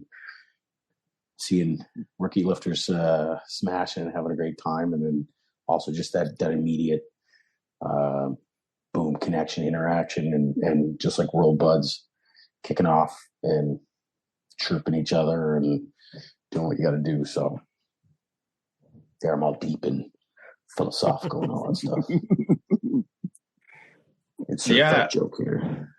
I just, not to piggyback on anyone else's, because I agree with all three of those. I'll just, it's hard to say it's my favorite thing. It was more one of the funniest things. It was a little story I wanted to tell. So Big Eddie, the nicest guy in the world, doesn't do anything wrong to anyone, accidentally broke one of Mary Baird's cactus planters, and like not just, I think he just turned around and accidentally kicked it or something at the party, and like was immediately trying to clean it up. And I don't know, that was just funny to me, because like it couldn't happen to like the guy that would like feel the worst about it is who it happened to. So I just got to kick it on that. So not there's probably fear of having the garden association or like coming after it too, right? So I think honestly, if with the sheer amount of cactus plants on those stairs, you probably would have got away with it.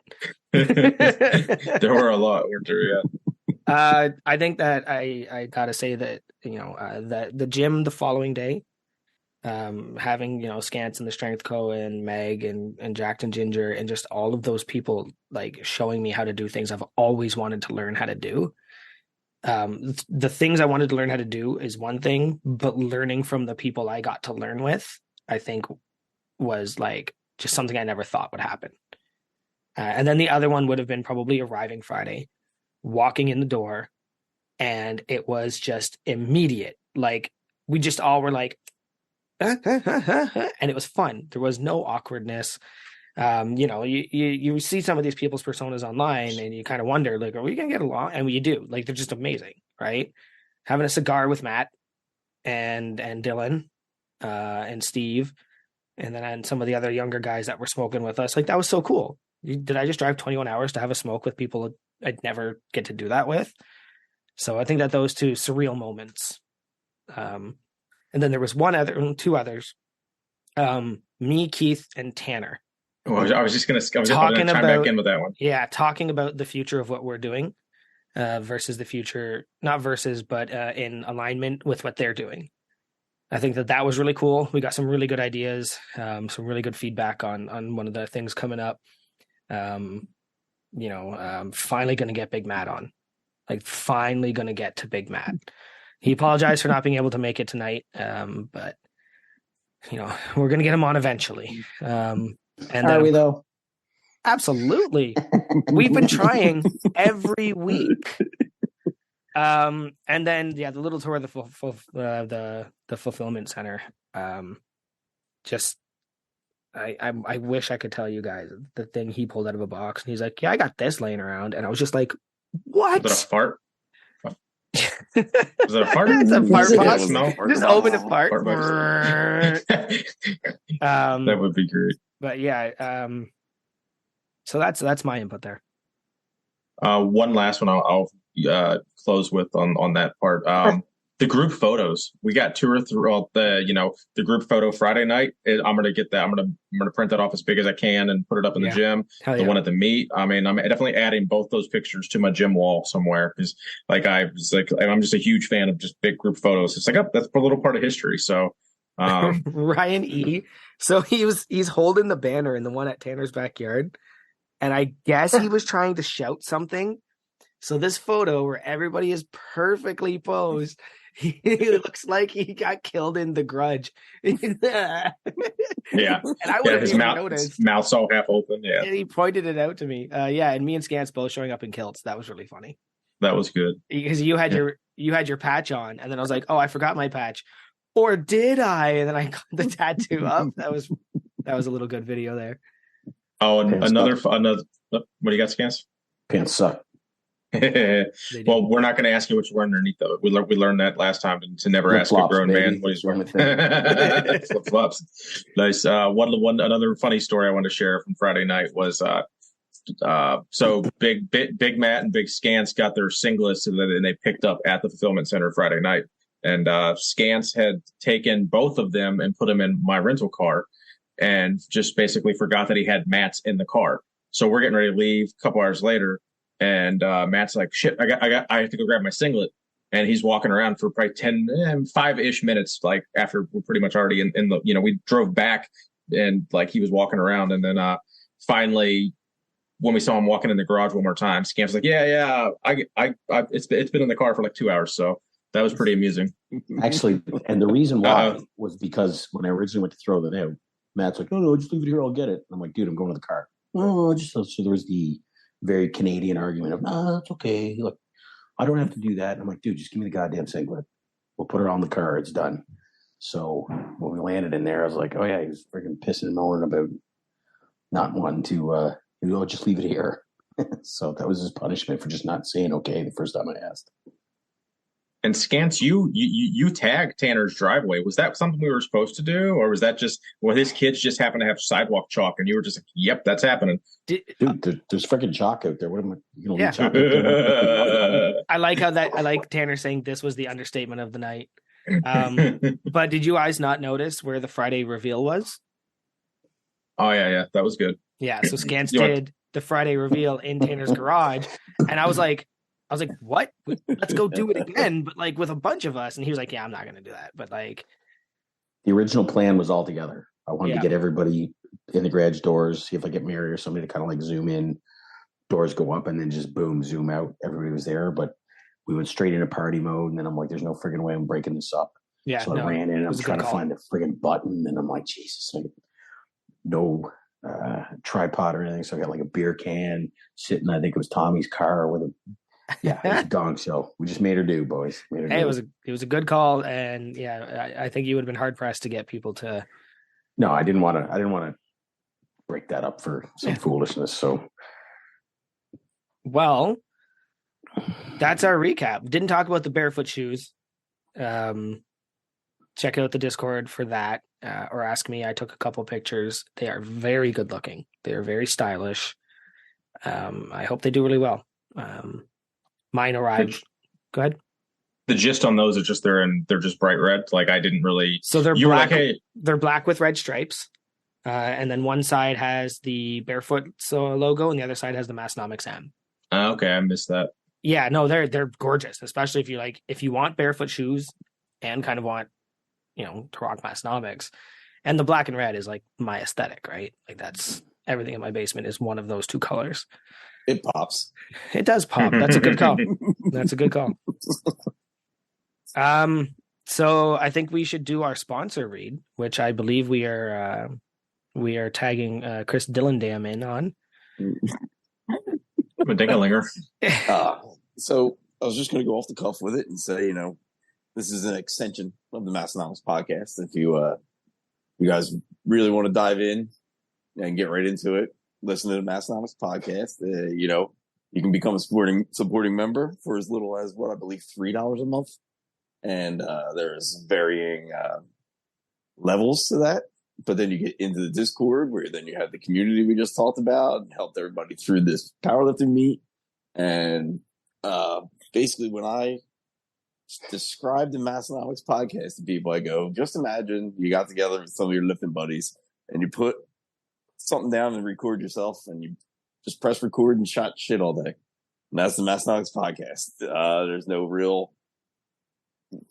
The interviews are not what you're going to get. You're not going to get your sets and reps out of anything. But that's pretty much all I got.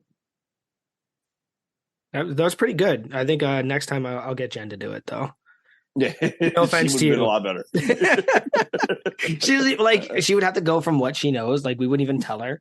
Like I'll just phone her and be like, say something about the crew, and just.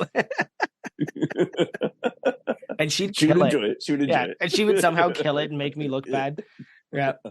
The sponsor read is underratedly hard. Like a lot of people think they're just going to kill it, and then it's just like I mean, I think everyone that's done it, unless they had a script, it's been kind of like stuttering, like it sounds perfect in your head, and then when you try to verbalize it, it's just like horrible. Not horrible, but you know what I mean? Like here we go. Oh Jesus Christ! That wasn't a dig. It was just. Sorry, Chris. You're right here. That's no. Every time that I do the ad read, that's how I feel. And today, I was like, oh, I'm gonna do the intro. It's gonna be great. And then I literally say, "Welcome to the Massenomics fucking podcast." I just butcher it. It's just like anytime I overthink something, I screw it up. So I'm definitely a little better off the cuff. But no, that was great, Chris. I really appreciate you, buddy. I tried to write something out, and I was like, none of this sounds right at all, dude. I'm just gonna say what I like about the podcast and what it is. We appreciate that. I'm sitting on some copy from a friend. So next week I'll do mine. I'll do that version of it. I'll adjust it. I'll mess with it, or I'll have somebody call it in or something like that. But I'm sitting on some copy of what might be an official one going forward. That'd be nice. That would make it a lot easier. Just have a stock one, because then we can just give it to the guest and be like, "Here, read this, please." You see, I like to party. So, speaking of partying, I have this game I like to play with all of our guests. It's called Overrated, Underrated. I have not given. Normally, Keith at least has these, and our guest wouldn't have them. So I've got them, and they're all based on our experiences this weekend. And I think I have just enough to ask all of you one. Do you want a round table lightning round where I ask it and the first person that wants to answer puts up their hand and answers or buzzes in? Or should I just focus it on each one of you? What do you guys think would be the best one to do? You call it out, select the guy, boom, under pressure. Okay. I like that. Yeah. I didn't even have that as an option, and it's a better option than what I had. You stick around. You're good. Okay. Overrated. Oh, sorry. Do you guys know the rules? Nope. Okay. Never heard of it. So I have a list of hand-picked Lift Hard, Live Easy classic topics. And you just have to tell me if you think they are overrated or underrated. That can be from your angle, the world's angle, cultural angle, or You just have to pick a side. You have your druthers, and if you don't elaborate, I'm probably going to ask you a couple more questions, because otherwise one-word answers are boring. So overrated or underrated? Odie Ice Arena, Jake. Ooh. I'm sorry, Big Jake. Big Dr. Jake. From State Farm. From State Farm. I would say underrated. That place was, I mean, it's a hockey arena, so it's got the smells, it's got the locker room vibe to it, but it was massive. We had so much room to warm up. The platform itself was pretty good size. The seating was great. Just so much stuff going on, and they were able to just put on a sweet show in there. So Odie's gets nice underrated. I agree. That was a very good little place to do that in. Did anybody see the Santa Claus hanging up in the corner? I did. I did. Yes. I think I heard you even comment on it. That was your favorite thing there. That was the weirdest. It was a Santa sitting on a moon hanging up in the corner, and it just stood like hung over us the entire time. Yeah, the great little place. The beer was $5 a can, and all of the money went back into the team, which is also really cool. So any tips you left went right back into the team. Everybody there was volunteers. Downside, it's the hottest hockey arena I've ever been in. And being from Canada, I've been in a lot. But it was uncomfortably warm in there. And I think that if that's where we hold it again next year, we might want to protest and add some cold to that. Okay. Boys, before we keep going, I got to get going, but it was good talking to y'all. Hey, man, thanks for coming. Thanks for being the first. Appreciate That it. was good timing then. Yeah, that's Yes, it great. was. You get to All right. keep talking. Keep Yeah. in touch, Jake. Take care, buddy. Bye. All right. Then there was 4. Overrated or underrated? Going top shelf at the zoo, Scants. Under. Did you go top shelf? Of course I went top shelf. Hell yeah. I had to go top shelf, baby. I'm up there with Big Mason. I was up with the crew. I'm up there, man. Yeah. How many people do you know that went top shelf at the zoo? Right now, about 4. That's it. That's at what, 6.5 million people? Yep. That's it. That was a good time, especially just this Bryce dragging me up there. Yeah. And he's like, you can't do it without. And I was going like, I didn't know you until a week ago. So every now and then I have to like show my ignorance to some random Massonomics lore. I'm assuming it's top, like I'm putting it together with context clues. It was just that like dance floor up top. Like I don't. Well, I don't. If you're not Somehow going to I've go back missed and it. if you're not going to go back and listen to all the previous episodes to fuck find you. out this kind of stuff, then Sometimes shit slips through the cracks. Give me trivia and I'll beat you 97% of the time on any Massonomics trivia pre 2020. But yeah, every now and then shit, like it just happens, man. I don't know. Every now and then I don't focus on everything. Yeah, you set that up perfectly. You had that I did. That was good. Yeah. As soon as I said it, I saw you but like, oh, I'm gonna get him. Yeah, no, it's No, just but that, like- so that's the little stage in the back. Okay. Yeah, so when the lights go out and the DJ kicks in and it's just the boots and cats, you go up there and you dance. But like you're not supposed to do it until you've had enough.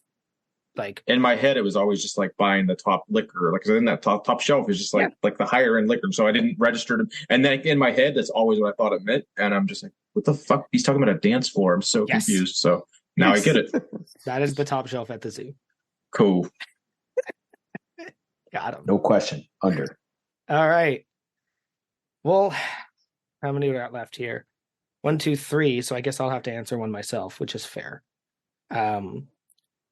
Overrated or underrated? Mosquitoes, Chris. Overrated. Oh, way overrated, especially out there between the mosquitoes and the flies. It was absolutely.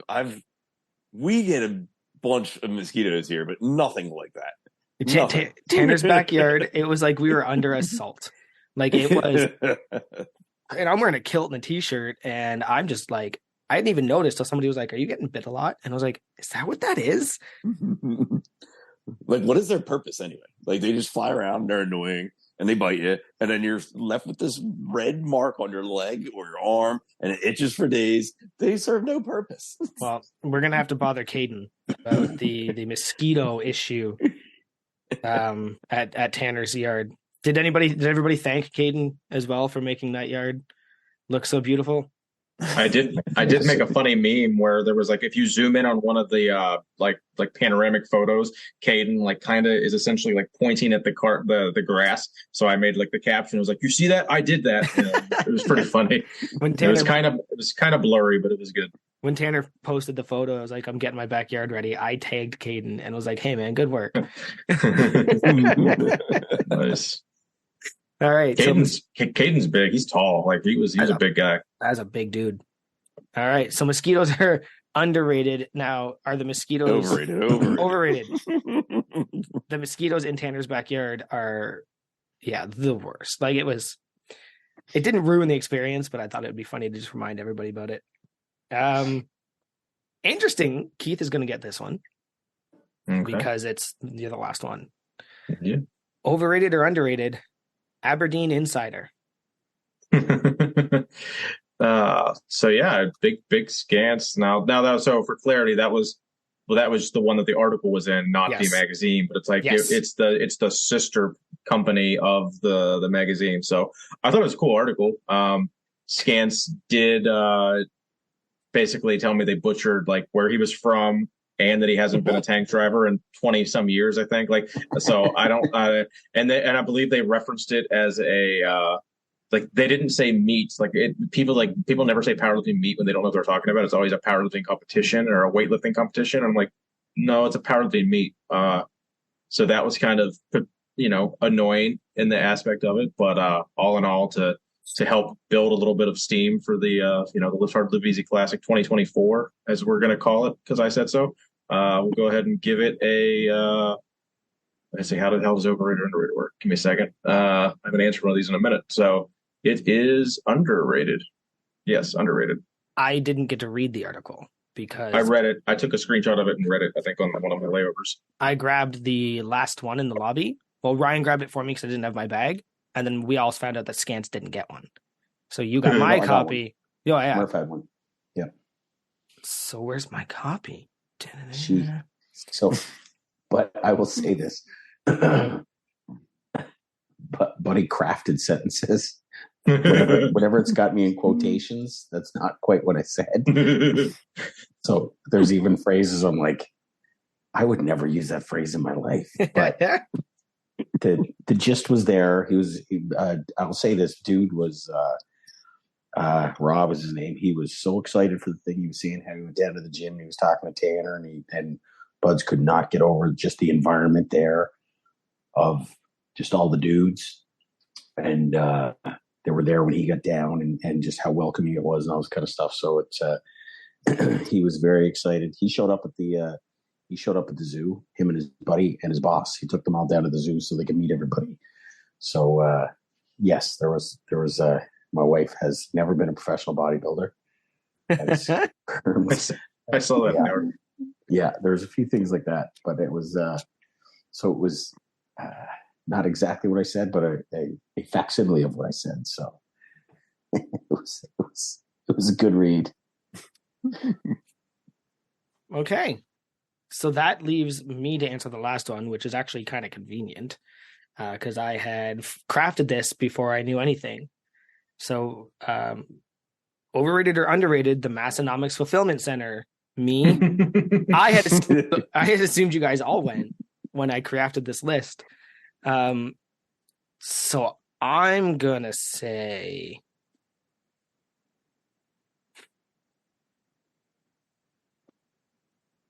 underrated because the efficiency through which it works.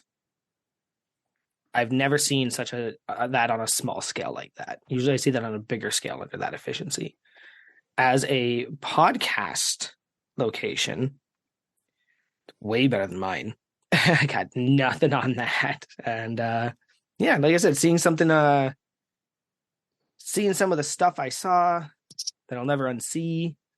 Some of the shirts left over, just seeing how things work, how everything is sized out. Like Tanner gave us a full, like, it prints out here, we get the address within a few seconds, pull it, it's right here, it's right here, it's right here. Like he showed us how he would normally pull an order. It was really cool. I think that was it was really cool to have that little thing, and I just hadn't realized that you guys didn't all get to see it. So that makes it even cooler for me. I felt like it would be like when we were all there was like, there was 100 people there, probably at least 70. So I didn't want to be the one guy that kept, I was just super awkward. I felt bad enough going in and have to take a piss. Like I held my piss for like 2 hours, and I was just like, I'm either going to go piss in the cornfield or I have to ask to piss in the, but he thankfully had they had more like a common area bathroom upstairs. It was, they was fine to use, but I was like, I can't wait any longer. Yeah. I didn't want to, be that invasive. And you said you basically were there when there was like 10 people or something, where if everyone asked when there was 50 to 100 people there, it would have been so just awkward. And I wouldn't have wanted someone to ask me at my house. No, but I kind of thought that Tanner would have been like a couple of you, right? Like if somebody went up and was like, can we see it? Like, I'm sure he would have been like, yeah, maybe like one or two at a time. But I just didn't know. I didn't know that. So yeah, definitely underrated on that one. And I think go ahead. Did everyone get a chance to meet Mary at all? Tanner's wife. I talked to her at the zoo briefly. She does know about the podcast. It was kind of cool to hear. Basically thanked her for giving Tanner so much freedom to kind of run with this and build this community that we're all part of. So she was very friendly. She was at the booth at the event, but I don't think her and I chatted. Like we kind of knew each other on a first name basis, but I don't think we actually talked. I think Leah and I had more words, I think, in like a obviously good way, but yeah. You guys all met Leah as well, right? Oh yeah. I didn't get a chance to meet her, but that's Tommy's wife though. But it was funny. Is it Bryce and her that worked together and didn't know that they were both Massonomics related? Like they worked at the hospital together and they had no clue that it was. I believe that. Yeah. I'm pretty sure the guy that won the silliest lifter. Yeah, Bryce. I'm almost positive. Yeah, the silliest goose. We should touch on that just before we do our closings. The Massonomic Wooden Awards. We got Best Package going to Corn Fed Big Eddie. Silliest Goose was Bryce. The hardest lifter was Melissa, the Weldercorn. Scants got Most Masters, and Easiest Living was Big Lou Nutter. And I just want to say to Big Lou, I know you're not listening, so I'm going to harass you to finally listen to this. This is my last Fireball from the States. Now that we've announced your award on here, I'm going to drink this while these guys talk. Man, oh boy. So I think we're more or less, either you two, Damager or Scants, have anything they wanted to say? No, buddy. Just can't say much about that. The meet the whole weekend was great meeting everybody and meeting the boys and yeah, that's it. No better. Nice. I got one thing. Yeah, buddy. And it is, he doesn't post a ton on Instagram, so you kind of forget who he is and what he looks like. But no one pointed out Professor Chance standing there. Yeah. And I was like, why didn't nobody say that? Like, no one said his name. I saw Tanner talk to him for a little bit, but just didn't put two and two together at all. Yeah, not until Tommy said, "Hey, is this the Professor Schna?" On the YouTube video, and we're like, "Wait, that's the guy from the first 50 episodes that has completely disappeared off of the radar." So that would have been kind of cool. Did get to meet Tyler. That was cool. Shook his hand. Got a couple pictures with him. I think I would have had more opportunity to talk to him at the zoo because he actually was pat him in the back or something and said, "Oh, I'm going to take off," and he was going to come back. But then we were on the way out the door anyway, so I was like, that would have been cool to pick his brain because not just Massonomics, but he's been doing podcasts for 10 years as well. So he's different podcasts. So being able to pick his brain just on a podcast point of view would have been really cool. So I think if I come back next year, I'm going to go out of my way to just stay at shit longer. That would be my one thing that I would change that I did. Yep.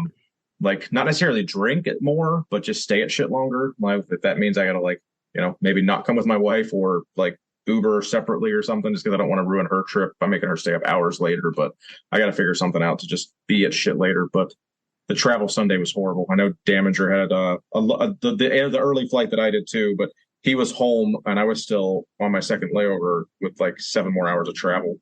You bastard! I was so mad. That was so brutal for you. I felt so bad for you. We got home at I got home at 1 a.m. I left the hotel at like 5:30 the day before. It was fucking brutal. It was disgusting. But other than that, yeah, I think this is going to be a good episode. I was excited. I was really excited to record it. It had been about a week and a half, I feel like, since we had recorded, because the last one was like 3 days early.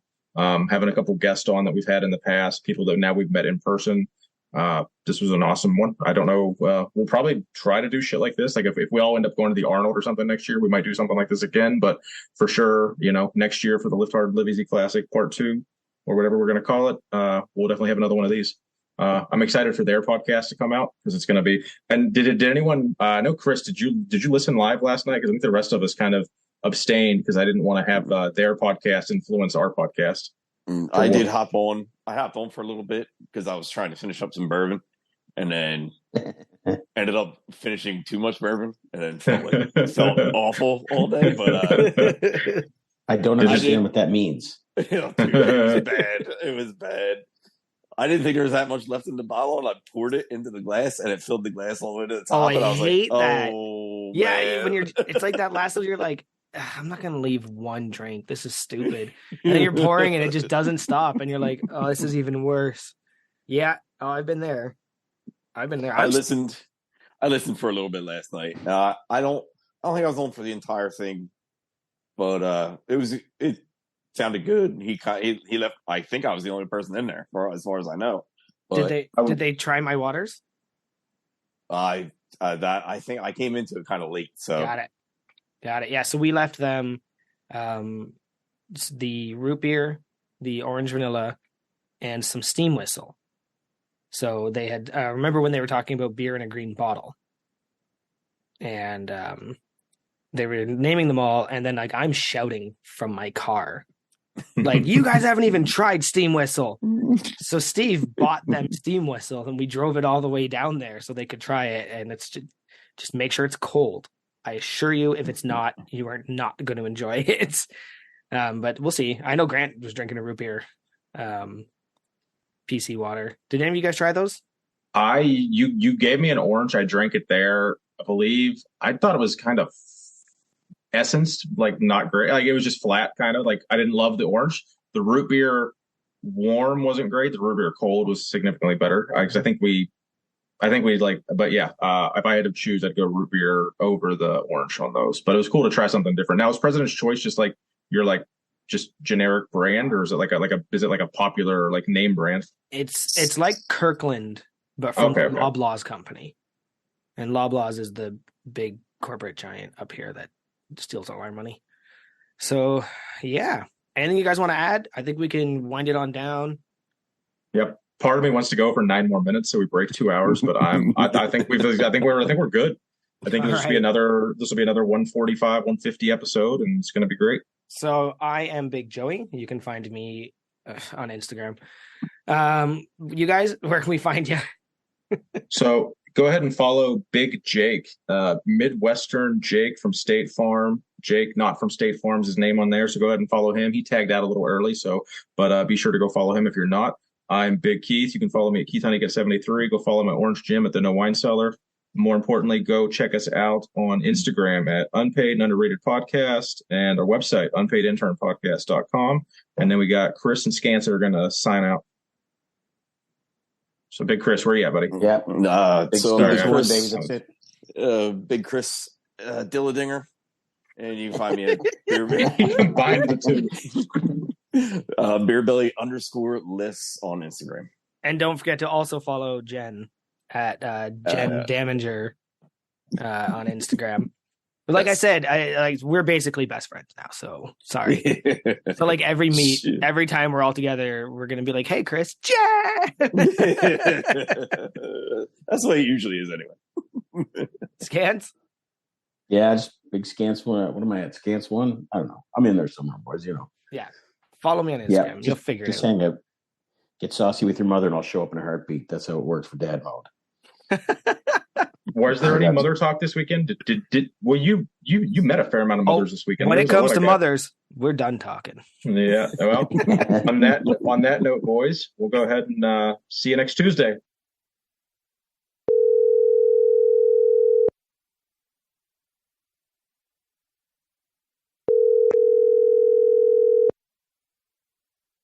Your call has been forwarded to an automatic voice message system.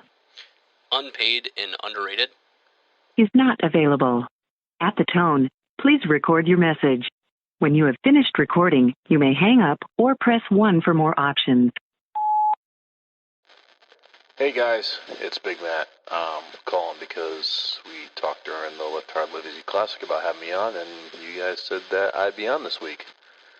So, just waiting for you to pick up. Just waiting.